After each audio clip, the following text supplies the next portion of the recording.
strongest individuals within Jujutsu Kaisen are all people that seem to sit way above the standard ranks of special grade in one way or another. Uta, Gojo, Sukuna, Mahito, Yuji, Kenjaku, Maki, and now even Higar Rumor, all of these individuals and a few more all have one thing in common, and that is an understanding of the soul, or at very least some form of interactions with the soul in general. You see, the topic of souls within Jujutsu Kaisen is something that has been brought up countless times now. It was even brought up in the latest chapter, but I wanted to go through all of the individuals one by one and look at the examples of them interacting with or having knowledge of the souls in some way, shape, or form, and then after effects of that event. First up, we have Golden Boy Uta Akatu. Now, that's actually one that's overlooked within the conversation of souls, but Uta was actually one of the first examples of someone who has had an interaction with a soul that resulted in him gaining some serious fucking power. Rika Orimoto was Yuta's childhood friend, love heart, sweetheart, however you want to put it, who was run over and killed, but Uta and Rika's love for one another ended up detaining the soul of Rika, or more specifically, Yuta's love for Rika ended up detaining his soul,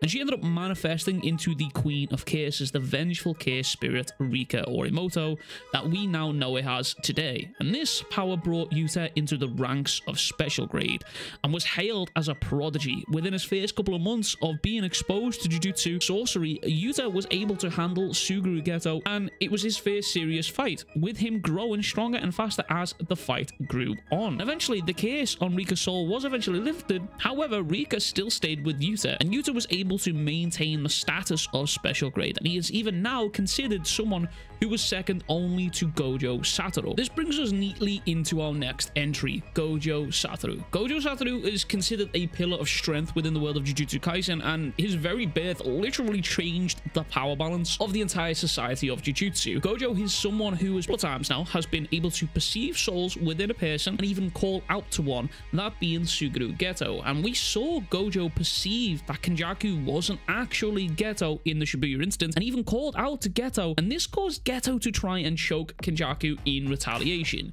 Now, regardless of what Gege says, he says that this was just the events of a dragonfly losing its head. I'm not entirely convinced, but after we saw this, we see Gojo seeing two souls inside the body of Sakuna after he'd taken over Megami Fushiguro. These examples are more than likely the result of Gojo's six eyes, however, we can't really be too sure. All of that leads me into the next candidate of power here, Sukuna motherfucking human. Sukuna is arguably one of the greatest mysteries within the Jujutsu Kaisen world right now, and the theory crafting around him being able to influence his own soul and understand it, countless. There is a lot. But funny enough, Sakuna, out of everyone on this list, has given us actually the most evidence to believe that understanding the soul is the key to reaching the heights of power within the series. Sukuna is someone who has transcended death by turning himself into a cursed object, and he split himself into 20 fingers, each containing a piece of his soul and power. And we know this based on how he took over Megami Fushiguro's body, because in chapter 212, Sukuna poured his soul and power into Yuji's pinky finger, turning it into a cursed object, into a little Yuji-sized, bite-sized chicken tendy here, tore it off and force-fed it to Megami, allowing him to completely take over Megami's body. And on top of all of this information here, Sukuna waited for the events that transpired to have Megami's soul completely shatter and be at its weakest point to allow for Sukuna to take over. And even that wasn't enough. Sukuna was aware that Megami's small amount of resistance and was then able to take a bath. And I'm not talking about a bath with a fucking rubber ducky here. I'm talking about a bath with the blood of cursed spirits that brought him even closer to evil in order to completely submerge Megami's soul. And to further add on to this part of Sukuna and souls, Sukuna is one of the only people that we've seen not once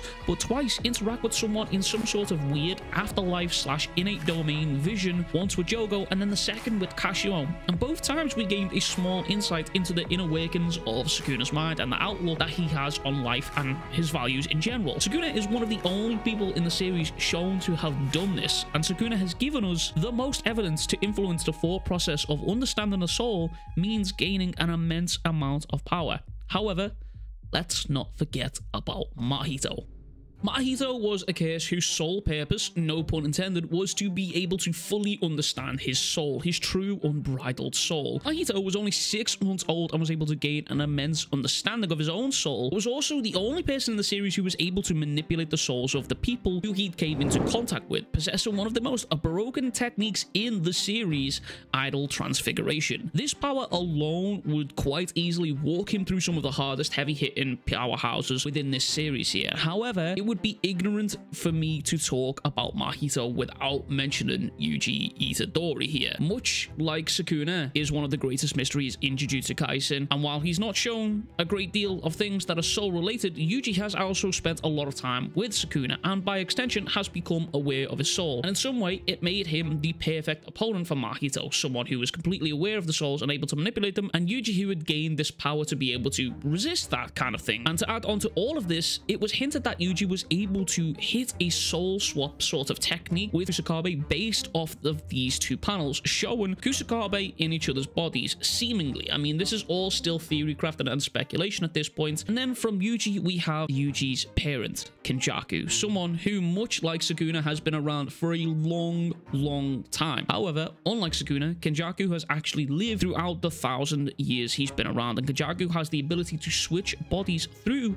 switching out the brains. Kenjaku was also the only one who was able to give us this piece of information, and that was the soul is the body and the body is the soul.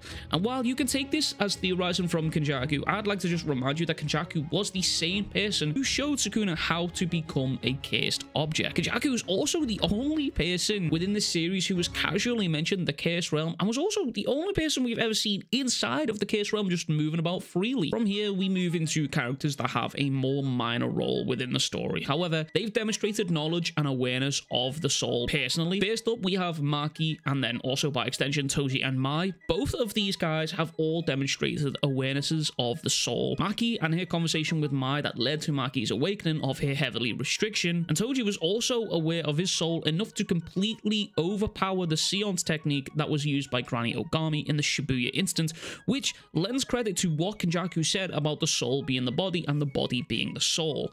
And Maki and Toji also possessed a sword known as the Soul Splitter Katana, a blade that was and is able to cut and harm the soul itself, which is where Mai is slightly added into this equation, because Mai was also aware of this, and also the conversation that happened between Maki and Mai seemed to be in some sort of, again, innate domain. I don't know how this kind of worked, but it seemed to be that their souls were communicating with each other as Mai poured all of his soul into the Soul Splitter Katana that Maki now wields. Next up, we have Tengen, who has a fair amount of knowledge on the soul, considering Tengen houses former star plasma vessels, and at one point was able to even hear them. However, that seems to have gone away over time, but Tengen is also fucking immortal. Their technique also relies on absorbing the souls of these star plasma vessels, so again, this implies Tengen has a shit ton of knowledge. Tengen also happens to be the best barrier user within the series, who unfortunately is now under the control of Kenjaku. However, to add on to all of this, Yuki has also known a fair amount of knowledge about the soul and even wrote a full book on everything she'd learned, and was also able to hear the same souls that Tengen had absorbed, and it was confirmed for us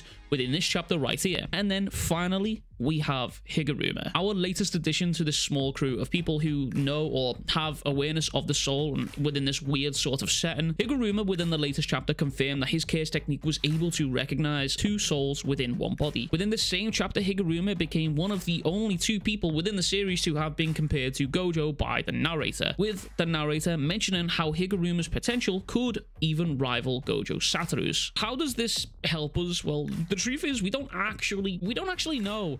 And that's the kind of tragic part about this. Gege has dropped hints and clues throughout the series, but has never actually given us anything definitive. All we know for sure is for some of the strongest people within this series, they have all had interactions with the soul. And as we know, and as the story progresses further and further and further into the finale of Jujutsu Kaisen, this knowledge is becoming more and more prevalent for our heroes to be able to rescue Megami. But I'd like to find out what you guys think in the comments down below. Was there examples that I've missed here? Do you have a crackpot theory for me? Because I'd like to know. I like kind of reading you guys' crackpot theories. Some of you guys have some stuff that is completely out there, even more so than what I think about sometimes. But anyway, that's everything from me. I hope you all had a wonderful Christmas, and if you didn't celebrate that, I hope you all had a wonderful holidays. And as always, I will catch you guys all in the next one. Much love, big fucking kisses. Make sure to go drink some water, go tell someone you love them, and I will catch you guys all in the next one. Peace.